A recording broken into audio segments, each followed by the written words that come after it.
the biggest lesson I've learned in my 20s is to just know who you are. And I think there's way too much discourse out there about, oh, you should have a stable conventional job. No, you should be an entrepreneur and you should be, hustling and waking up at 4 a.m. and doing your cold plunge and then working on your 5 different side hustles. I need like a little fangirl moment because I've been watching your content for so long, like OG. In fact, I was like against TikTok, but I was like, but if I want to watch your stuff, like I have to go on here. And I only started creating content very recently, but a lot of like your stuff really motivated me because even though I don't really do breakdowns of female focused companies like you do a lot of like very good like mindset content and very inspired by your 100 days challenge as well. And I was like, all right, I got to create like this girl. Like she's so cool. And then we met for coffee and then you were like, tell me about your podcast. And I was like, I think I have to copy her again. I love that. Now we're here. Oh, that's great. So I'm really excited to dive into it. I'd love to just get started from the beginning. I know you went to Brown, which is an insanely cool school because there isn't a standard set curriculum. So I want to know what you did with that. Oh, that's a great question. So yeah, Brown is famous for having what's called an open curriculum. So you pick your major and they're called concentrations at Brown. And then you take the classes that are required in that. But outside of that, you can kind of just take whatever classes you want, which is really great because I think that aspect of Brown really self-selects for incredibly intellectually curious students, but also students who have quite a range of curiosities. And I would describe myself as that. I'm still that. Like, in fact, I often describe my career as me having figured out how to get paid to just be intellectually curious and go down these random rabbit holes. So Brown is sort of really an exemplification of that in the form of a university. What I focused on, so my major, and this is kind of funny because I remember when I was applying to schools, when I was applying to colleges, when I was in high school in Sacramento, I was really obsessed with American foreign policy, and as one does. I just became really interested in sort of like international relations and foreign policy when I was like 15. And part of that was because I was born in Mongolia, and then I grew up between Mongolia and Sacramento, California. So as you can imagine, very different worlds, very sort of like... You were going back and forth. For a while, How old were you? I came to the States when I was 6, and then I went back when I was 8, and then spent a year there, came back again, spent 6th grade there. So I was going back and forth quite a bit, and it gave me this really sort of a little bit of whiplash, but also a global perspective.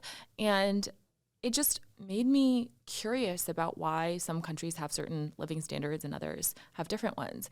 And I think that was partially what inspired me to look into schools, look into colleges that offered a major around that. And so the major was called development studies. And there were only 2 universities in the U.S. That offered development studies as an undergrad major. One was Brown and the other one was Berkeley. And I got into both. And I was really trying to decide between both. They're kind of similar in terms of like the culture and the vibes in many ways. Quite different. Yes. And so I ultimately decided on Brown. And so that's what I studied as my major. And it was really eye-opening because it was so interdisciplinary, and a lot of it was a mix of poli-sci and economics and anthropology and sociology applied to different countries. And that was interesting because there are things that I was more passionate about, like comparative literature or art history. I love the arts. But I figured, okay, I can kind of just do that on my own time, but how often am I gonna get a chance to really study this thing and develop a deeper like appreciation of it, if not in like this more rigorous academic setting. So that was what I studied. And outside of that, it was mostly like random literature classes or architecture, or like those were some of the classes that really stood out. Like that's where my heart was, but I was like, I care about this other stuff, so I'm going to force myself to learn it. It's so interesting because I feel like you wouldn't think that those specific skills you study would translate into like being articulate and storytelling and thinking about like the world and how it operates, which I feel like is very what your content is about. And I can tell a lot of that stuff coming through, but it's so different from the world of like venture capital and startups and consumer brands. Like how did you make that shift, and how did that like happen for you where you got interested in those things? It's a great question. So when I was at Brown, I will say that outside of my official academic load, I got interested in two things. One was yoga. I actually one summer, the summer after freshman year, I didn't know what to do with myself. And I was really behind on, I didn't know you were supposed to have all these internships and whatever.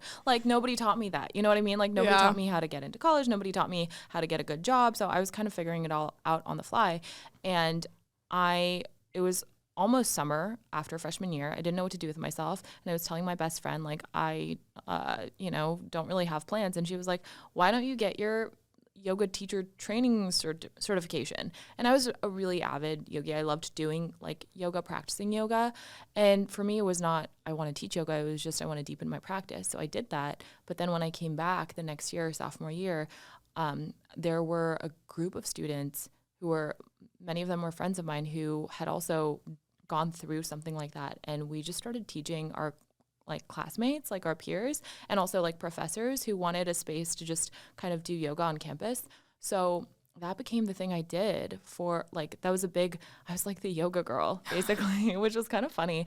And then I got into startups. So this was a separate thing. And I don't really know what initially sparked that passion for me, but there was a little bit of startup activity on campus. We had this little startup accelerator, and I eventually became the vice president of it. And I helped organize these events where we would bring in speakers like Alexis Ohanian to campus or whatever. And so I got really involved in all of that because I think I had started thinking a little more seriously about what do I do after college. Mm-hmm. And I hadn't really given it a lot of thought because when you go to a school like Brown, everybody goes into either investment banking or management consulting or at the time, increasingly big tech. And I was honestly, my thinking was, all my friends who go into iBanking or management consulting don't get a lot of sleep and they travel too much and they seem really tired. So I don't want to do that. I don't want to work that hard. Yeah, that sounds pretty accurate. It's I want the same amount of success and recognition eventually without losing as much sleep. So, I mean, it was a little more complicated than that, but not much. So I was sleep is half our lives. We better get it. Yeah, I was I don't want to, I'm bad at being sleep deprived. Also, it was kind of this feeling of, I want to make an impact. I want to do interesting, impactful things, but I'm also impatient, and Silicon Valley seems like the place impatient but ambitious people go. So I was I love the idea of creating, something from nothing. So I want to be where all the sort of optimistic, ambitious young people are. So that's how I ended up in tech. Wow, that's totally a big loop. I would not have expected that. But that's really cool. What parts of yoga translated into your life today? Do you regularly practice? And is there things from that summer that you bring in your day to day today? I love these questions. You're asking me questions people have not asked me, and I've done a lot of these. It's funny because I don't practice yoga much at all anymore. If I do a workout, I like a really intense, sweaty, aggressive workout, or I a berries or a soul cycle or something, or equinox HIIT classes. Actually not HIIT, I don't like HIIT, but I like more intense classes. But what I would say I've held on to is I think yoga is often sort of the gateway that helps people become in touch with their bodies. And I believe that when we are present and really in touch with our physical sensations and just our overall sort of physical but also mental well-being, when we're able to not just live from the neck up, I believe that we develop better self-awareness. I believe that's the seed of our wisdom. I believe that we can actually access so much more of our emotional wellness or what's happening within us internally. And I actually think that general orientation informs everything that I do, because you know this because you follow my content, but I'll do the D2C stuff, but also sprinkle in mindset stuff. And it's not because I'm trying to be some sort of mindset coach, but it's just the stuff I think about. It's genuinely the things that I think about. And I happen to think that our mindset and our psychology and our spiritual well-being, honestly, informs so much else. And those are often the highest points of leverage for transforming all the more surface stuff that people tend to chase. And so to me, it's just more productive and efficient to be rooted in that truth. And I would say that yoga was both me starting to explore that as my orientation towards life, and also it probably solidified that for me. Mm-hmm. No, mindset is so important. I feel oftentimes being in startup and in tech, there's a lot of pressure on what is everyone doing around me? And then you double tap into that as a creator. You're oh my God, all these creators are better than me. They have more followers than me, all these things. And so keeping yourself grounded, but then continuously like moving towards this like highly ambitious path is like very difficult to do. And it's like something you have to practice every day. So I'm going to try yoga regularly and I will report back and let you know if that helps me, because I'm still struggling with that. And I've been watching a lot of your mindset videos as well. And it's interesting because I think there's this like balance between your content being super informative and highly analytical, like touching topics that like I'm definitely not thinking about, and like thank you for summarizing it in like a 2-minute video, because like I would not go deep down in that. And then also bringing in the mind stuff makes you like relatable as a person, where it's like I can actually like connect with you. And I know a lot of that stuff doesn't like always go viral, but it's bringing in that like, oh, I have like quality fans who really deeply resonate with me and I can like genuinely inspire on a day-to-day basis, versus, oh, I had like X amount of millions of people who like watched me for 3 seconds because I said something clickbaity, right? But like, did they connect with me? Like, how have I like impacted them, changed the world, things like that. So how do you like know when is the right time to talk about, you know, more of the internal things that maybe are not like clickbaity, going to go viral, versus, hey, like I want my brand to reach a big audience. I want to talk about something that's going to be interesting to like not a niche, but rather like a large group of people, and you know, balancing the two so that you're continuously growing as a person, but then also like connecting with your community? It's a really good question, and one that I've been exploring lately quite a lot. So I would say that where I am now is I just don't think about whether it's going to go viral. I just don't care. Like I've stopped caring. And there's maybe some residual feeling of, oh, I want things to perform. I want to keep growing my following. But what I've realized is that that mindset will lead you to a place where you're doing what's already been done and what's already being like what other people are already doing very quickly. And so you start to compete in a very saturated space because there's a certain kind of formulaic approach that you're adopting, and it's harder to differentiate that way. And also it can be a little bit soul sucking to try to cater to the algorithm. And if you do it for long enough, I think a lot of people end up burning out. And sometimes I talk about creator burnout, and what I don't mean like burnout in this like, I mean, I think there are really valid, heavy, intense forms of burnout where you're like physically exhausted. I don't really mean that so much. What I've experienced more is because I'm just somebody who leads from authenticity and I do what I authentically feel like doing, even if it's not the most pragmatic thing, for better or worse, if I start to feel like, okay, the energy doesn't want to go into this type of content anymore. And I also feel like other people are serving this niche in really amazing ways. And so if I feel like, okay, this need in general is being met, I feel compelled to do something else. And so I think that is the motivation that kind of pulls me back and makes me assess, like, what do I actually want to talk about? I also think that I also think I'm increasingly placing importance on, are you creating from a place of enthusiasm and joy? Like, are you actually, like, do you have your full conviction behind what you're saying? Even if the video doesn't pop off, people are going to feel that energy. Mm-hmm. And at some point, if you keep creating from that place instead of what you think you need to post, that will, I think, have rewards. And so I think that's also very underrated, that kind of like depth and it's almost like the vibe between your content or behind your content matters even more. So I think that's what I try to orient by increasingly. Yeah, no, that's really helpful for me to hear, because I'm growing right now and I will post something, it'll go viral, it comes from a very authentic place, and it's like, that makes sense why that blew up. And then I will try to like listen to the TikTok gurus, okay, repeat it, it worked, repeat it. And then I'm like, but I'm bored of it now. Like, I've already said it, it's not novel to me anymore, I lost the joy in it. I'll repeat the content and it'll go nowhere. I'm like basically saying the same thing, and it's like, oh, like they can feel that energy. Like, it's very difficult to fake energy, and so it's very important to show up as your most authentic self, and whatever we're talking about, be excited about it, which is like very difficult to do on a day-to-day basis. Like, what if one day I'm like having a bad day and I just like don't feel like sharing with the world? So on that topic, like if I want to go and embark on a 100-day challenge, because I know you do a lot of those, like, I guess, how do I like wake up every day for 100 days with that same enthusiasm? Or is it really just about the practice and the consistency, where some days maybe I won't show up, but because I'm sticking to something, there is some merit in that? And what is that truly? Good question. I I definitely think if you commit to something like a 100-day challenge, or maybe it's even a 30-day challenge, especially when you're creating content on a new platform that's not familiar to you, you're going to have good days and bad days. You're not going to feel enthusiastic every single day.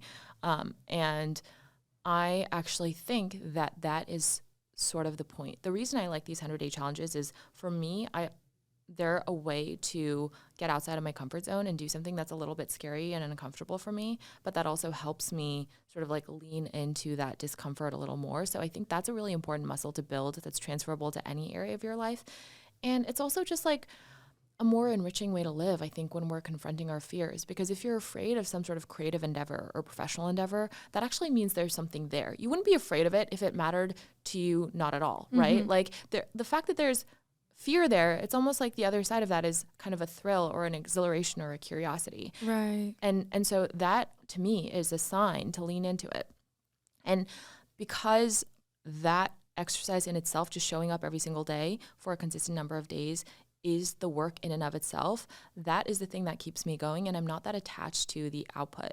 And I think that's the other key thing that people get wrong when they're starting to create content, is they get really attached to the outcome. Did it perform? Did it not perform? If you get too attached to the outcome, you're going to have a lot of emotional ups and downs. And you do not control the algorithm. You cannot engineer or predict virality. Like, we can do our best. We can put hours and hours. Sometimes I've put days or even weeks of effort into researching a topic and creating videos out of it, and it flops. Sometimes I'll put in all of like 30 seconds into thinking about a video, and I'll put it out, and then it'll go viral and gain me like 10,000 new followers or something.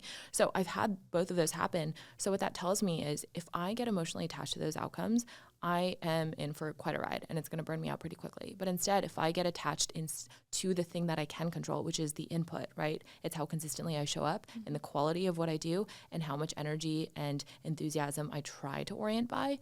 That is a much more rewarding feat, because it kind of just is more sustainable that way. Yeah. And it's actually, interestingly, going to lead to more likelihood of, quote unquote, going viral, because you have that consistency.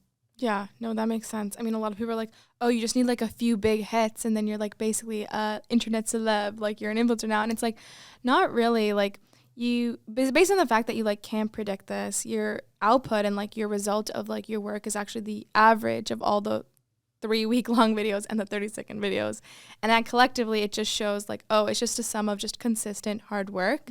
And like, I have tried to be like, think about this. I'm like, okay, if I just am super clickbaity and I like script it and make it perfect, I just do one video a week and then that will blow up and then I'll grow. And it's like, no, that obviously doesn't work at all. And I had to really shift my mindset of like, oh, I should just be authentic, wake up in the morning, just do a video. And I don't have to think too much about it. Like, just say what I am thinking about, what I think is interesting, something that I've learned. How can I like inspire or like provide education? And that has like helped me grow like a lot faster in just like a few weeks than like many months of trying to like optimize the algorithm and optimize like my time efficiency. I'm not a full-time creator though. Like, I do this like in my 20% time. So I'm curious what it's like to do this full time. Like, I feel like that's a lot of pressure. Yeah, it can be, for sure. Luckily, I'm very risk tolerant, so I don't mind the volatility of it and the unpredictability, and I kind of get a kick out of it. But I think any sane person would probably be squirming, especially this early in the game, because it's not like I'm, Charli D'Amelio. I don't have like millions of followers, and I don't have like deals with like Pepsi or something. So it is a little bit more unstable. That being said, I think because I've built a pretty high quality business focused following, I know I can always convert that into other opportunities. I get inbound sort of like opportunities to do consulting or, do part-time work, which I don't really say yes to, but I know that if I wanted to, I could do advising or kind of more like scouting or investing or consulting. And so that, I think, or even like courses, right? Not something I necessarily am looking to do right now, but I know that if I like really wanted to, I could diversify in a lot of different ways. So that helps me. So that's another reason to focus on quality content, and also focus on content that, not the stuff that you see already working, but the stuff that doesn't exist yet that you wish existed, because then you're in a party of one, right? You're in a market of one, and you can be first mover and you can become known for that thing. I actually think that was a big part of my advantage, and the reason I got all the press I did and, was followed by all these celebrities and got all these opportunities and speaking gigs or whatever, is because I looked around and I was like, this is what I wish I saw on TikTok. Nobody's doing it. Why don't I do it? And I didn't know if it was going to work. But I think the mindset that people usually take is, oh, I really want something to perform, so I'm going to copy what already works. But then you are a late mover, right? You're not the first mover. And so you're going to get drowned out, and you're going to be trying to play catch up with all these other creators that people already kind of think of when they think of a certain kind of vertical. So I think that's really important to remember. And then one more thing that I wanted to say in response to an earlier thing that you were saying is, okay, yes, it's this. Just for anybody listening who's thinking of creating content, either as an individual for a personal account or for a brand to promote their business, whatever. If you're looking to create content, I think the trap that people fall into that feels intuitive, but it actually backfires is, how do I create content that suits the algorithm? But instead, you need to think about what content would be helpful for people, create for humans, and create the content you would create if you already had the number of followers that you wish you had. Because if you keep doing that, because it's unpredictable either way, right? You can't make something go viral either way, so might as well create the same stuff, the substantive good stuff that you would be posting if you already had 100,000 followers or 1 million followers. And that's the stuff that is going to be just as likely to go viral. So why not, stop holding back and create the really good stuff instead of this mindset of, how do I engineer it to go viral? Because I often think that people dumb down their content when they're creating for the algorithm. Yeah, no, that makes sense. I mean, truly innovative. We're one of the first to do these breakdowns of female-focused companies. Now there are so many accounts that do this. Like, it's almost like all these founders who are starting companies are like, oh, I'm realizing that I need to build an audience. Oh, an easy one to do is like, let me talk about all my friends' companies and just like break them down. But it doesn't ring like the same way. And how do you feel when you like see that stuff? Do you feel like a weird like competitive feeling, or is it like, oh, this is cringe because like I'm way cooler, I started this trend? I think that at first it felt a little bit, because at first it was I was excited to see more substantive content. Sometimes you see stuff that's really, really close to what you created, and then you're like, that's interesting. But ultimately what I realized is that's the nature of social media, and especially that's the nature of a platform like TikTok, where things are so derivative and they build on each other, and it's almost kind of expected that you take on the creativity of others and then add on it and add your little twist. So I think that if you get too caught up on sort of like looking at the swim lanes next to you, you're gonna slow down. So I think the better way to, in general, think about content is it's kind of a marathon, not a sprint. Like, somebody could do what you're doing or maybe even copy your content. But if they are having to copy, that means it's kind of cliche, but that means like they're not really coming up with their own stuff, right? Or if they are creating great content that's in your niche, maybe like for me, in a niche that I might have been like first mover in, but they're creating great content and it's like popping off, then it means it's serving people. And I appreciate that. If I care about this stuff that I'm creating and the impact it's having, then I should be happy that there are more people creating good stuff and in the mix. And if it's not good and it's performing, it's only a matter of time until it stops performing. Yeah. And people are going to see through it. So it's win-win either way. Yeah, that makes sense. Also, it's funny because like they had to first spend 30 minutes studying you and then trying to be like you, and then recording you just like can show up as yourself. And that is the ultimate advantage. Yeah. So like that makes sense. Like, feeling pressured or competitive is like truly just a waste of time. And I think that, I've met a lot of people who create similar content to me and have become friends with them. And I really appreciate the twist that they add, because it's like nobody has had the same experiences, right? No two people. I have my own experiences. Maybe they came from like a private equity background or like a marketing background or whatever. And so we're all kind of adding our own twist to it. And but sometimes I do see people who are like starting in that niche, they follow me, and then later they like blow up, and then I look at their page and they unfollowed me, and I'm like, that's really interesting. Oh yeah, very interesting. Wonder why. So you're not doing breakdowns of female focused companies anymore. You've shifted some of your content. Like what is the shift? Like, where are you going now? Right now, I'm really trying to decide, because maybe not even decide. It's more like I'm allowing myself to explore and experiment, because I could keep doing that. But if I really extrapolate that, do I want to be the D2C, the female founded brand creator? I don't really want that. I think it's great, but I personally don't feel like that's the platform I ultimately want to build. The thing that I've always wanted to do is have a platform, and I feel that the podcast is really where this can happen, to have a platform where I can where there's a little bit of intellectual range and diversity. And really what it is it's a place that can amplify and endorse the ideas and the people and the businesses that I believe in that I think are doing good work. And probably it's going to have more of a focus on women, and probably it's going to be a little bit more Silicon Valley oriented, or, you know, have a kind of certain themes and industries come up. But I would like to give myself a chance to show up as the intellectually diverse person that I am, because otherwise I think it's going to feel like I'm being boxed in a little bit. And I think that's fine for some people. I don't think they mind as much, but I feel stifled by that. So I'm in this kind of weird liminal space of, all right, like there is a path where I could just keep doing, because I know the formula now, right? I know what to do. People know me for it. I get requests to do, hey, like there's this other brand. Can you talk about this? Can you talk about that news? Like I get a ton of requests. I could keep doing that. The path to growth is pretty clear. I could keep getting bigger and bigger brand deals, but that doesn't excite me. And what I would rather do is be true to myself. And sometimes that requires being in a phase of uncertainty. Yeah.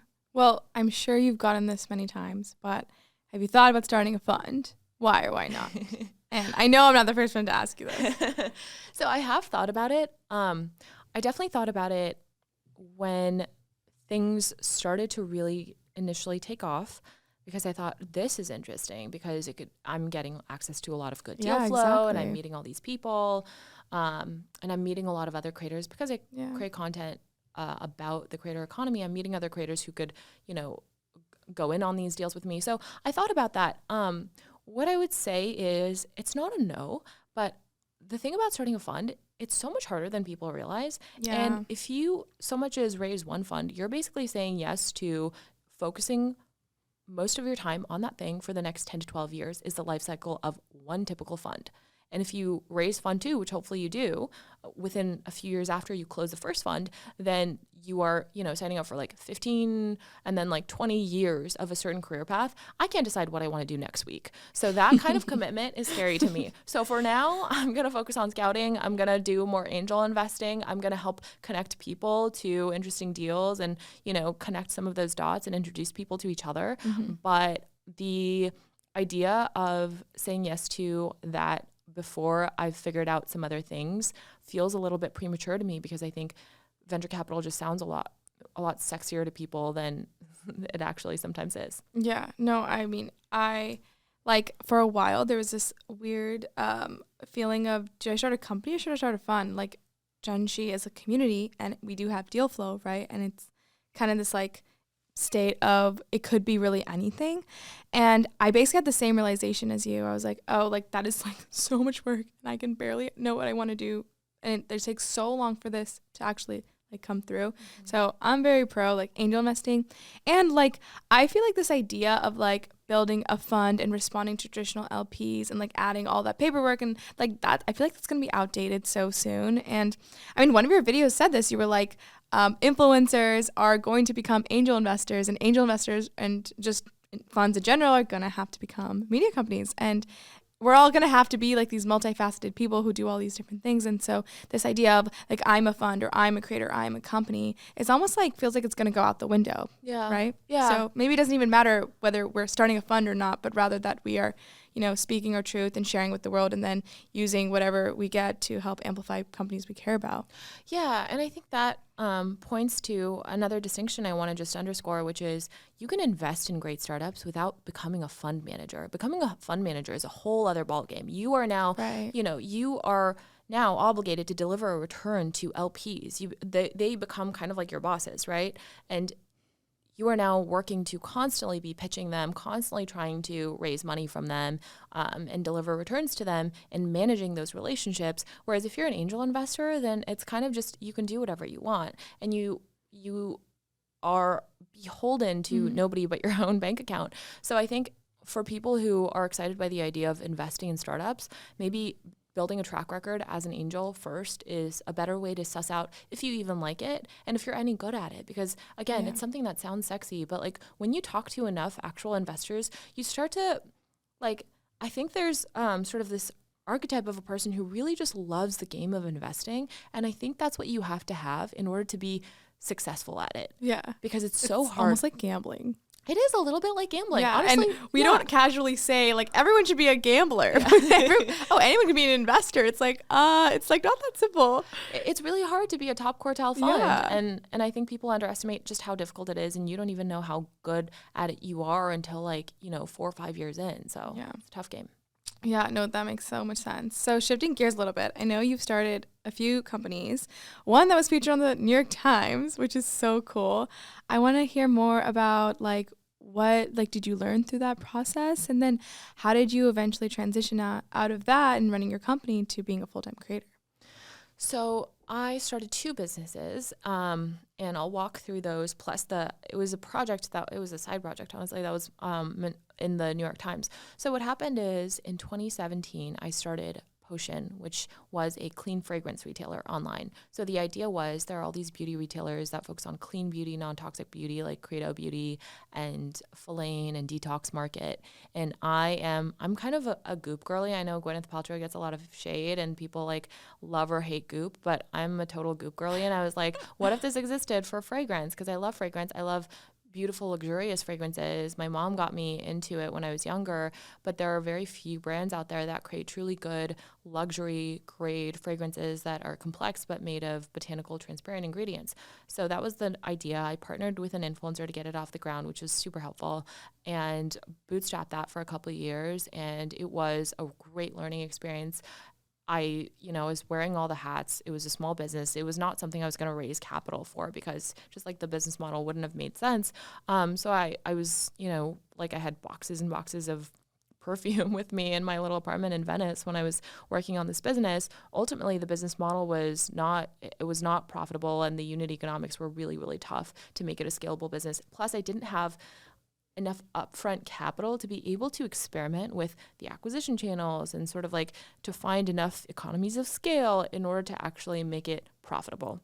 So that was a big lesson. It was not only, really have a realistic understanding of the unit economics and margin profile of what you're getting into, especially if it's e-commerce, but also ideally you have just enough capital up front. It doesn't have to be a ton of money, but I started this business with, I think it was $10,000. That's not a lot of money. Yeah. And I think if I had a little bit more capital, I would have had at least a little more leeway to experiment until I found something that was maybe a little bit more, profitable. So anyway, it was a learning experience, and I really enjoyed the storytelling of having a consumer brand or a consumer retail store.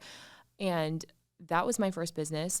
That actually inspired me to start a community of women who were all direct consumer founders, mainly in beauty and fashion and food and beverage, because it was scratching my own itch. Because at the time, I wanted to connect with and network with and learn from other e-commerce and direct consumer founders, but all the groups I found were just full of bros who were yelling about Amazon FBA and arbitrage and ROAS. And there was nothing at the time. Nothing at the time. That's there really wasn't. I know now there are so many, right? Yeah. There are so many amazing communities like yours that focus on women in certain industries. But at the time, in internet years, it was a long time ago, but in actual years, it wasn't that long ago, but there wasn't anything like that. So I started this community to scratch my own itch, started organizing these dinners in LA, SF, New York, and then had this online community, and it grew to almost 2,000 women around the world who were all direct consumer founders. And we started to bring in all these guest speakers to teach workshops. I didn't do that thinking I'm going to create this membership or education business. It was just literally, this is a need I have. I'm going to create this so I can connect with other women and connect them to each other. And then as they were joining the community, I would message every single one of them and I would ask, hey, can we hop on a call? Or if they were in LA, can I meet you for coffee? Can I buy you coffee and just learn about your business so I can make this? You talked to 2,000 founders. No, in the beginning, it was a couple hundred in the beginnings. So that's still so much. When you start a community, you really have to do things that don't scale in order to get that engagement that is critical, because otherwise you can't just throw people into a room together virtually and expect that to become a community. It's not a community until people really engage. And sometimes you have to put in a lot of elbow grease in the beginning to make sure they know somebody cares about the community. And so that's what I was doing. I was asking them what their needs were. They would give me these different topics like, I'm really trying to figure out how to fundraise for a consumer brand. Or they would say, I don't understand, how to do Facebook ads with a small budget, or for e-commerce, or, they would have specific questions. So I consider myself a pretty good networker. So I basically took it upon myself to aggressively slide into the DMs or email like all these people who are subject matter experts in the D2C and e-commerce worlds, like the Nick Sharmas of the world or whatever, who I recently interviewed again. But I would invite them to speak to the community. And it was literally just, hey, I run this community of 1,000 or 2,000 women who would love to hear from you from this thing. And I think I invited over 100 people. One person said no. Like one person ever said no, because I think it was also just like a compelling pitch. That is wild. Yeah, it was I awesome. have gotten a lot of no's. That is wild. What is your message that you're sending? Please give me your secret. I think part of it was because it was, I think the angle of like, it's all these women D2C founders, instead of just, oh, it's this random like business community. It was more specific. And I was asking them about specific topics. And I think the idea of positioning it as like, I have this community of all these women who don't normally have access to people like you or founders like you or investors like you or agencies like yours. They find you inspiring. Can you come talk? And I don't know, I think that was just like kind of an easy yes for a lot of people. And also I'm very like persistent. So I think that really became being something. Specific is actually very actionable, like advice on how to send cold messages. Because think about how many, it's like anybody who you would want to get onto a podcast or speak to a community or get on a Zoom webinar or whatever, they're getting asked like to a lot of things. Mm-hmm. And if you make it clear why you're asking them, instead of just, you're famous, so I want you to come on and speak, instead of that, like, oh, you talk a lot about this particular thing. This is exactly relevant to our community. They're going to be more likely to say yes, because just specificity matters for a lot. So I think that helped certainly. And then because that community was gaining traction, people are starting to invite their friends in. It became something where I thought, wait, maybe, as I shut down Potion because it's not working, maybe there's something here. So that became my next business. And then the thing that actually ended up in the New York Times was literally a side project that I spent one maybe Saturday, like for a few hours, like putting together on Squarespace, because I was like, oh, I started this new business, Make Lane, which started as a community. And then I was like, well, now I'm going to turn it into a business because people are asking for more products. So I need to focus on it full time. I'm starting this thing. I wish it was more of a cultural tradition and norm for people to throw women business showers instead of just baby showers. That's so creative. Yeah, because like think about like I want this. Yeah, I think it solves so many like problems at the same time, and also it's so outdated to think about the only milestones we celebrate women for being having a baby or becoming a bride, right? Like bridal showers, baby showers, like that's such an archaic way of thinking about things. Yeah. And our traditions and norms have not caught up to the fact that women are now so much more. Like if you defend your PhD dissertation or you start a business, like people should be celebrating you. Yeah. And especially for a business, because women get so much less funding and have so much less access to loans or like equity, dilutive capital, just like all these different disadvantages statistically that women have when it comes to accessing funding. They're not all going to be solved by business showers, but it's a gesture that kind of like cements a new norm that says, hey, let's come together as a community and show our support of women who are starting businesses. So that was the concept. And I just created literally a 1-page landing page with like a downloadable PDF checklist for throwing a business shower. And I do not know how, but this, like, it was like months later, a woman from the New York Times, a reporter, reached out and she was like, I'm writing this piece and I found your website. Can I interview you? Wow. And I completely had to go back and update the website because I forgot about it and it was so janky. It was so god awful. But yeah, that got featured in the New York Times. And really for me, what that said is, oh, I'm so glad I acted on that impulse, because I created that website in just like one day, shared it in all these communities, and it kept going viral. Like people loved it. They were so excited by the idea. Like there was unanimous support. It's so creative. It's so creative. And also all my like guy friends were also like, wait, that's so cool. I love that. So and imagine if you were like, oh, but like there's no like future in that. Let me just like not do it. But you're like, I'm just going to like spend a Saturday. Like, exactly. It's good enough to do just a day of work. Exactly. So that that is something I really, really believe in. Even if you don't know, like I didn't create it thinking I would monetize it. Same for my community, right? Same for Make Lane. It wasn't like, oh, well, I'm only going to do something if I can monetize it and turn it into this massive business. It wasn't that. It was, I have a creative itch to do this. This needs to exist. How can I create things that need to exist? And then they can just be out in the world. And if all I get from creating this one Squarespace landing page is that more people just like are familiar with this concept and make it more of a thing, that's great. That's a win. And I'm going to move on with my life. And so I think there's something that can be translated to content around that, where sometimes people get too caught up in, well, what content is going to work or what's going to hit or what's going to get me brand sponsorships or whatever. Instead, think about like, what do I wish existed? What needs to exist?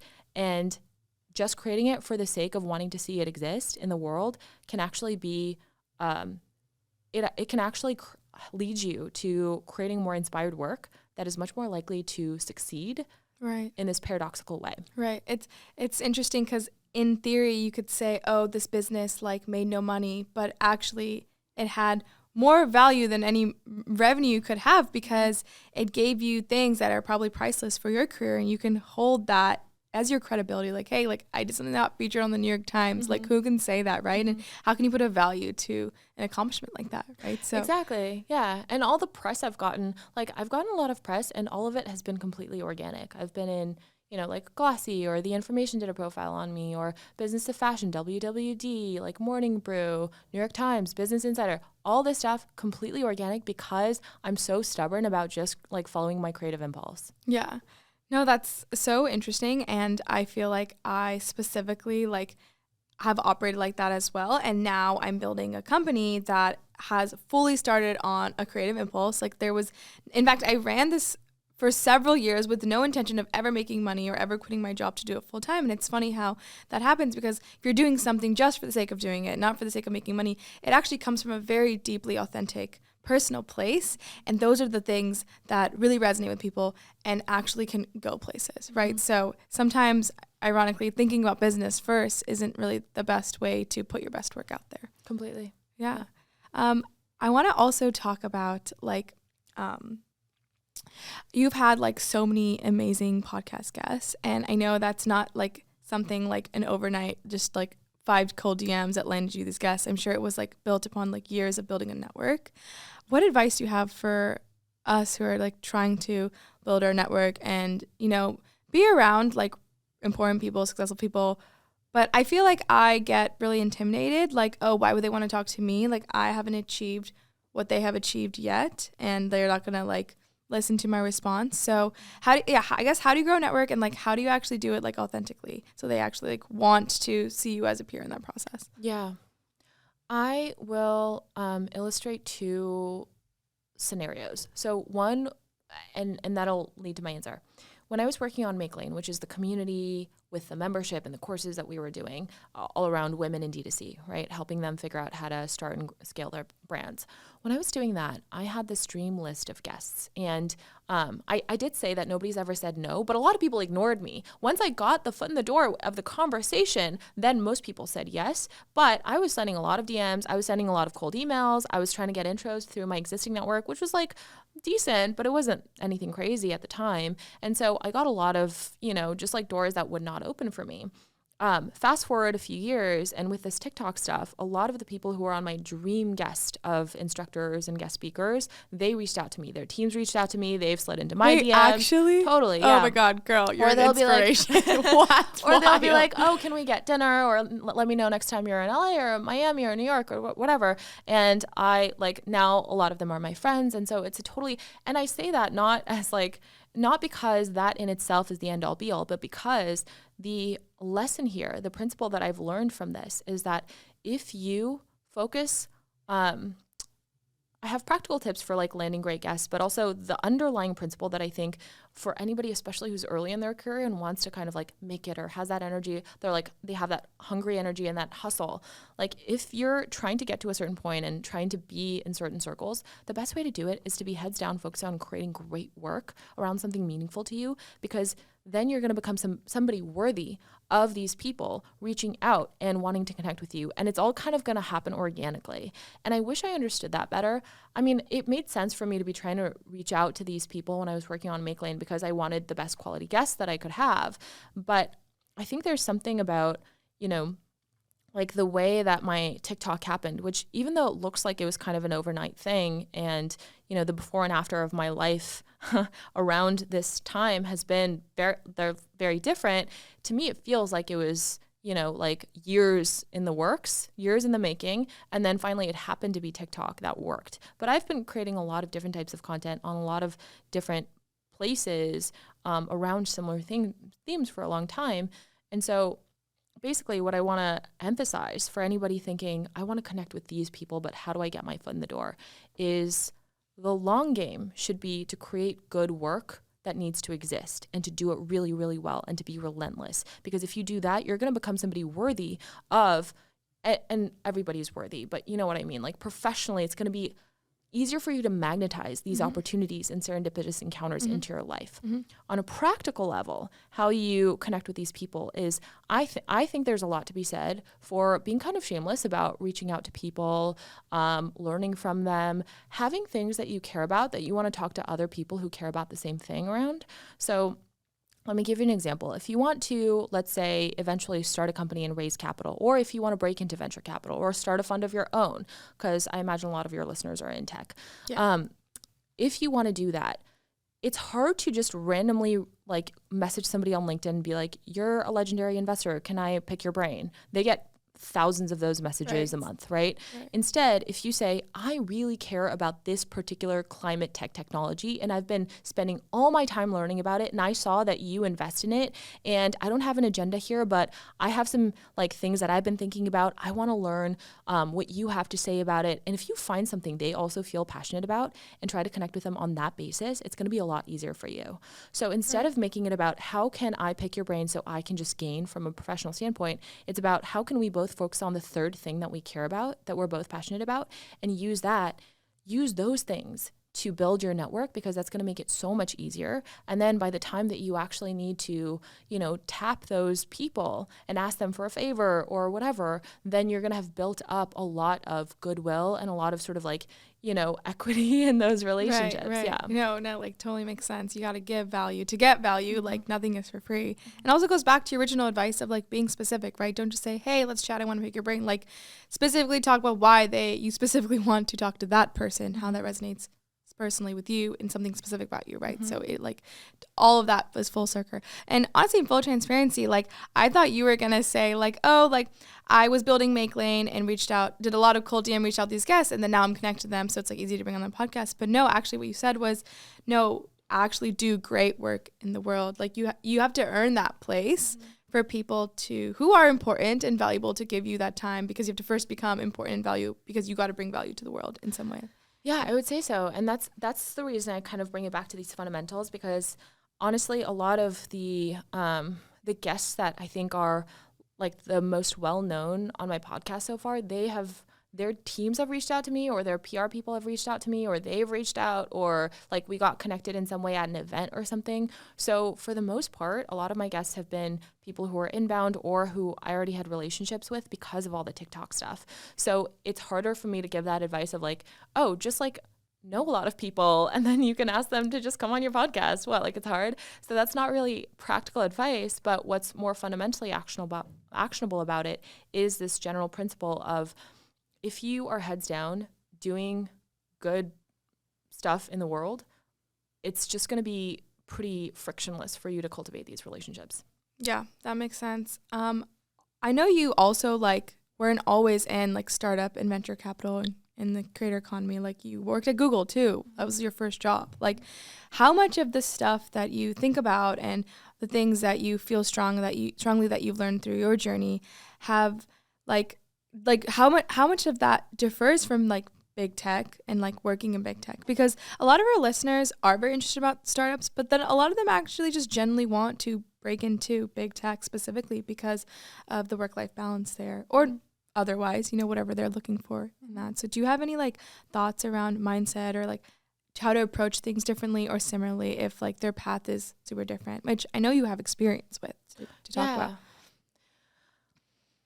The biggest lesson I've learned in my 20s, and I'm now 30, which is crazy to say. It's so weird having a 3 in front of my age. The biggest lesson I've learned in my 20s is to just know who you are.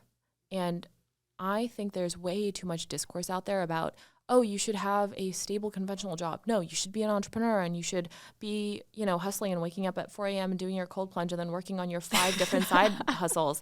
Like there's a lot of stuff, Yeah, there's and a lot. And then also like be a creator while you're at it and, be an influencer. So there's a lot of discourse out there that tells people what they should be doing with their careers. But the truth is everybody has a different path that's right for them. And so what I believe is the best use of our 20s especially, but this is applicable at any age because I think everybody could benefit from increased self-awareness, is know who you are and know what your objectives are and know what makes you happy. And ignore everybody telling you that you should either be doing the more stable conventional thing or that you should be doing the riskier, more entrepreneurial thing. That might not be your path. And so understanding who you are and what makes sense to you is foundational. And then from there, I think doing whatever makes sense to you. Like a lot of the stuff I talk about where it's about being authentic and being true to yourself, that applies for a certain kind of person. And I will admit that. And I'm like exemplary of that kind of like very chaotic free spirit. But you might not be like that and you might have different values. And that's beautiful and that's honorable. And maybe you want just like a stable life where you have better work-life balance and you're, building up to like buy a beautiful home and have kids or whatever you're working towards.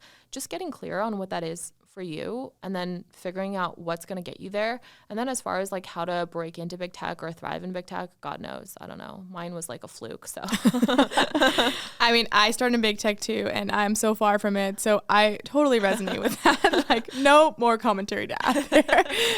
Yes. So you have made a video about how there's no such thing as a dream job. And I really want to talk about that because I really do think that there is this obsession towards like finding that, some people it's like, oh, like I want to create this like legacy and like build a company. And then they really like funnel themselves into that and like can't see any other options for them. And we know that 99% of startups fail. Like that's a real stat, right? And others are like, oh, that's like too much pressure. Like for me, like the dream is like big tech or something like that. And then they get there and then they're disappointed that it wasn't like all these things that they romanticized, right? Like, is there really a dream job? Seems like no. And if so, like, what is this like dream or like what are we supposed to be like moving or striving towards? The trap, I think, of this idea of a dream job or a life purpose is we sometimes have mental ideas and images of what that needs to look like, and then we get too attached to those images. And life is never going to perfectly mirror those mental images that we have.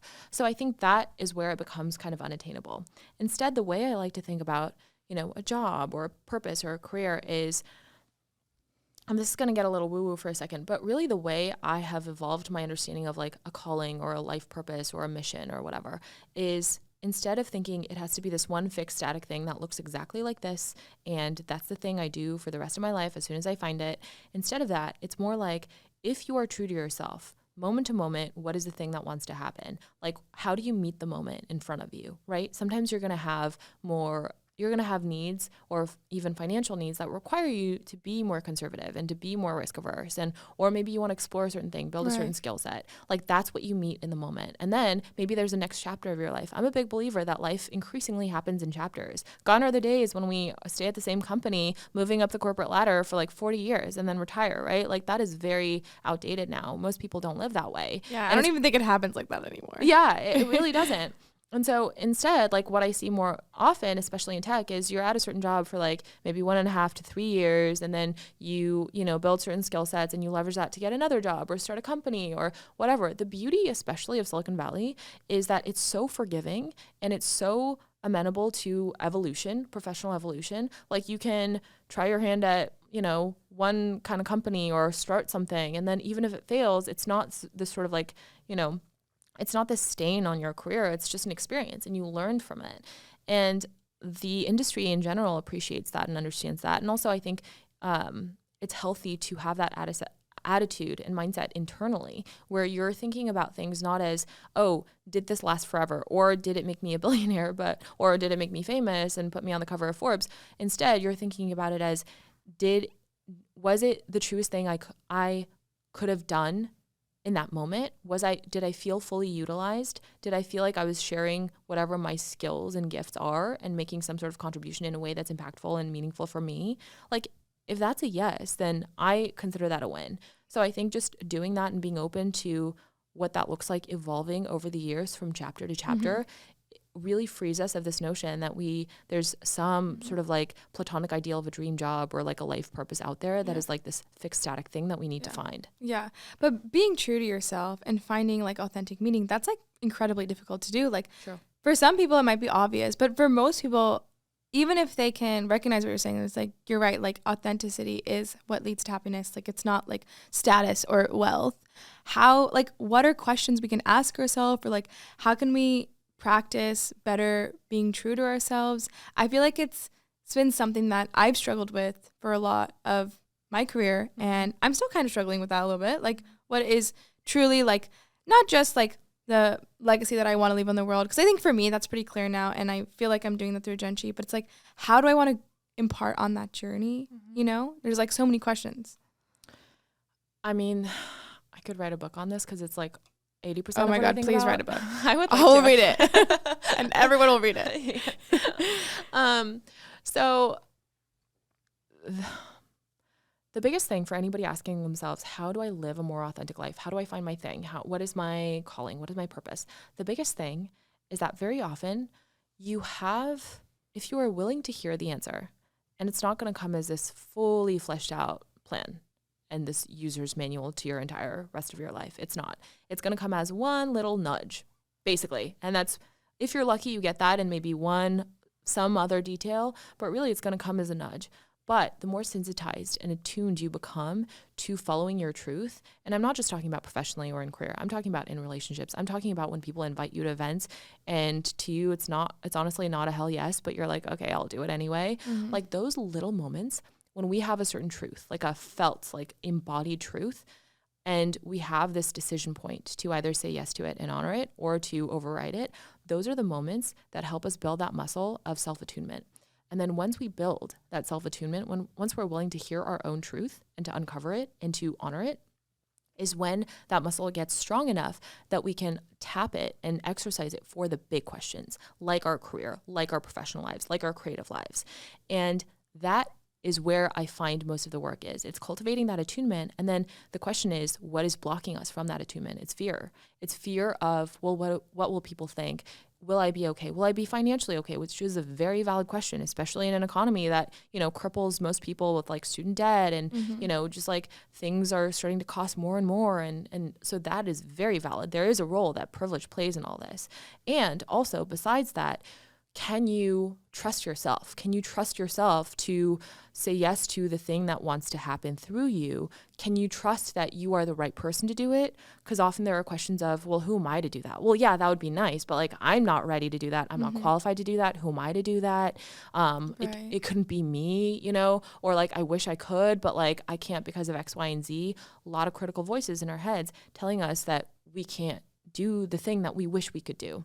And so very often, and this has been true for me, like sometimes when I'm in this stuck period of, oh my gosh, what do I do? What's my next thing? I'm like, I don't know. I'm so confused. I'm so lost. The truth is, I'm not that lost. I'm like way less lost than I'm telling myself I am, because what's actually truer is, oh, I probably have some kernel, some inkling of what I would like to be doing, but it requires this letting go of what I think it needs to look like. It requires very often for me letting go of what people are going to think, right? That's super scary, especially when you think about like creating content. Maybe there is some sort of content you want to create, or maybe there is some sort of business you want to start, but it feels so exposing and so scary to put yourself out there in that way.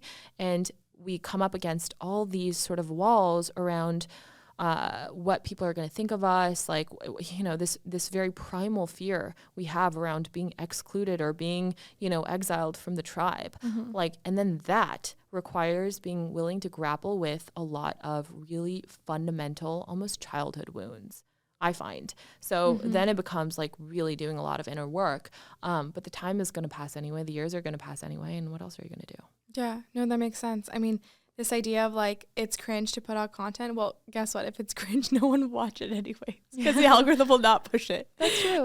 So that's helped me with feeling that way, because I definitely have that fear of like, what are people going to think of me? Like, is it's going to be bad? They're going to think I look dumb. I'm like, I probably did look dumb for like a really long time. And then one day when you don't look dumb and it goes viral, then like everyone that you were afraid of who were going to judge you now is like, dang, she's really cool. And that's all they focus on. It's so true. Yeah. Right? That's happened to me where some of my friends Yeah. were like, what? Like, they didn't tell me this at the time. They were probably just like, what is she doing? But I've kind of become very shameless. But then after things started to pop off for me, they were like, I really wasn't sure what you were doing with your life for a while there. But now it's like, damn, like, go off. So, so it really doesn't matter what people think. And the other thing is, it's not cringe to be helpful. So if you're really trying to be helpful and you're trying to serve, it's not cringe. Yeah. And people want your content when it's helpful. It's like actually that simple. Yeah.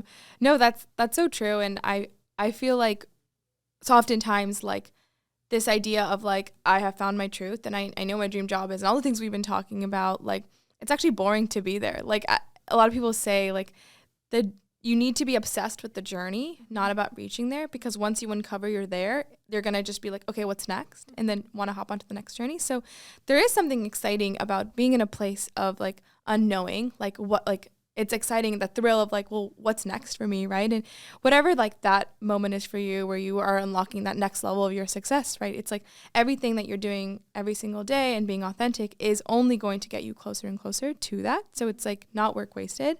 And I feel like by focusing on, what feels authentic in the moment, you're actually like opening up doors to things that may actually be the answer to that. And I think sometimes people think that like the answer is something that's supposed to come within, but sometimes it means going through several doors that maybe a door you don't actually want to go into, that leads you down a path that you wouldn't have uncovered unless you did that, like in that moment potentially cringe or fearful or annoying or boring or hard thing, whatever that is for you.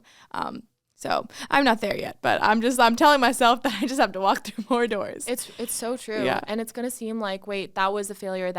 That didn't work. They're all adding up. On some level, they're all adding up in some way that you can't know right now. So all you can do is keep following the thing that makes you feel the most alive, enthusiastic, and like you're being creative and you're utilizing your gifts.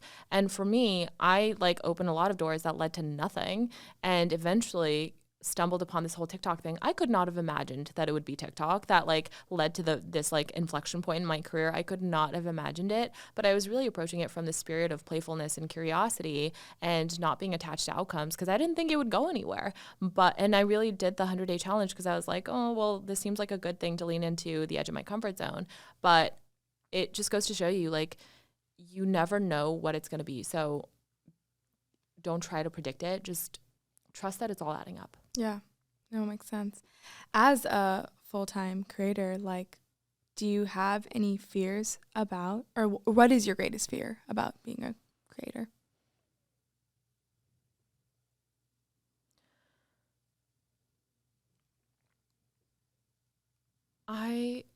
It's an interesting question.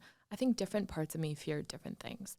I think there's like a more sort of like socially conditioned part of me that is afraid of what people will think if I'm just my most radically honest, like authentic self. I have a lot of that fear where I'm like, oh my God, like, it's not like I'm trying to say anything crazy, but I'm just like, if I step out of my little D2C box, I'm going to get canceled. I'm going to say the wrong thing. Like, I'm going to do something wrong, or people are going to be like, what is she doing? Like, she's posting about so many different things. I do feel that visceral fear, and I'm learning to work through and dissolve a lot of it and actively lean into it, in fact. So that's a big part of what I'm doing now, is just letting myself be like sort of willing to violate my niche. And then I think there's a deeper, truer part of me is afraid of never realizing my potential.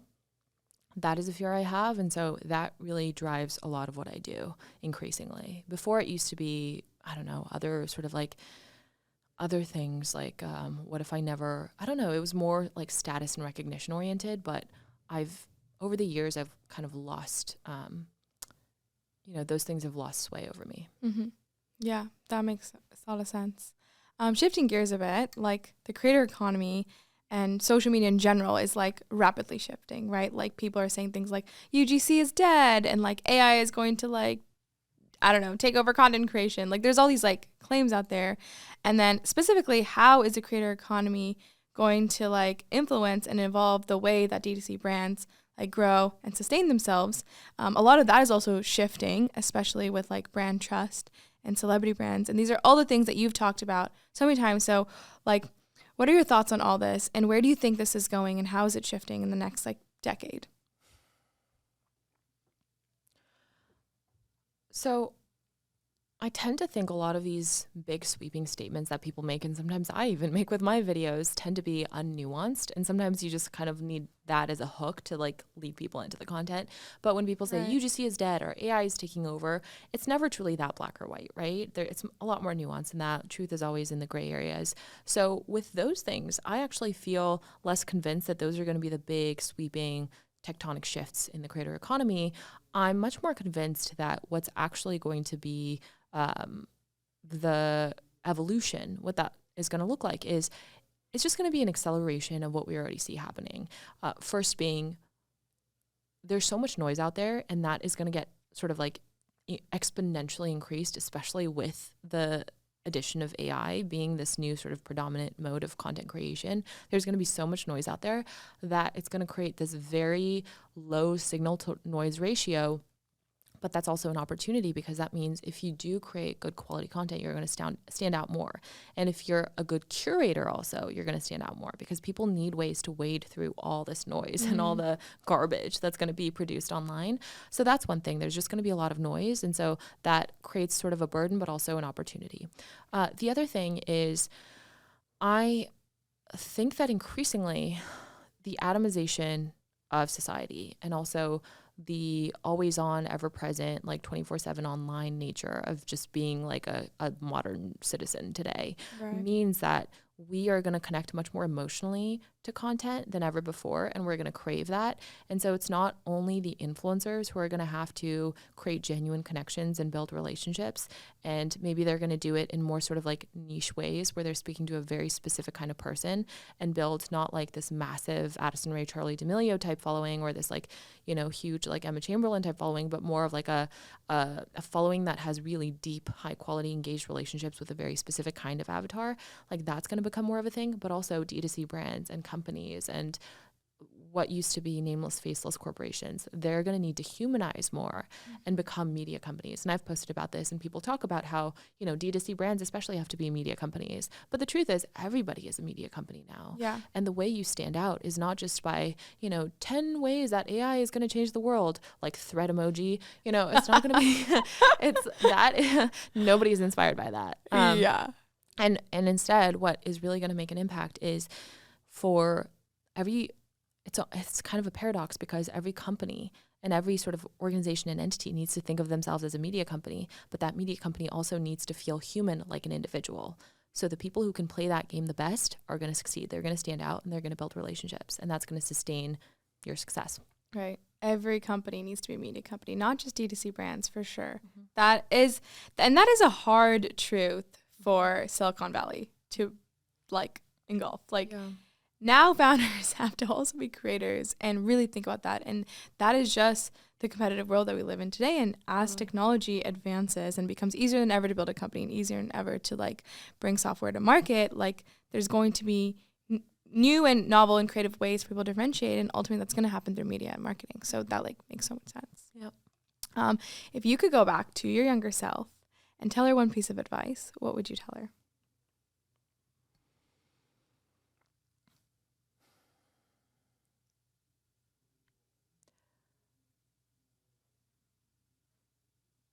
I would kind of tell her what I tell everybody now, which is it's safe to trust yourself. It's okay to trust yourself.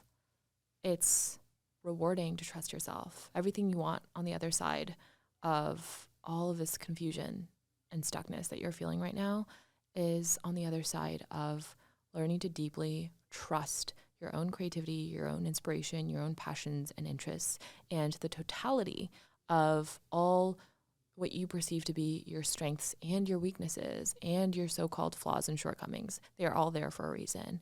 And they are actually a potent cocktail of what will lead you to your greatest contribution. Yeah. I can't top that. Like, I need to process that. It's so true, though, because trusting yourself and all the noise of people around you who are going to tell you, don't do this, do it this way, like, follow this person, this is what's traditional. Like, oh my God, it's exhausting. And it's so scary to be like, you're wrong, not because you're wrong for you, but you're wrong for me. And that's like something that requires deep trust in yourself to be like, I know what's right for me, even if you don't know what's right for me, even if you have the best intention for me. And that's tough, but it's so, so important to unlocking greater success. And you have displayed this truly and deeply, and you're an inspirational role model for all of us. You are my dream guest to my podcast. So I'm so grateful to have you here, and I cannot wait to see what all the listeners have to say about this episode. I'm so excited. Thank you for having me. Thank you so much for coming here.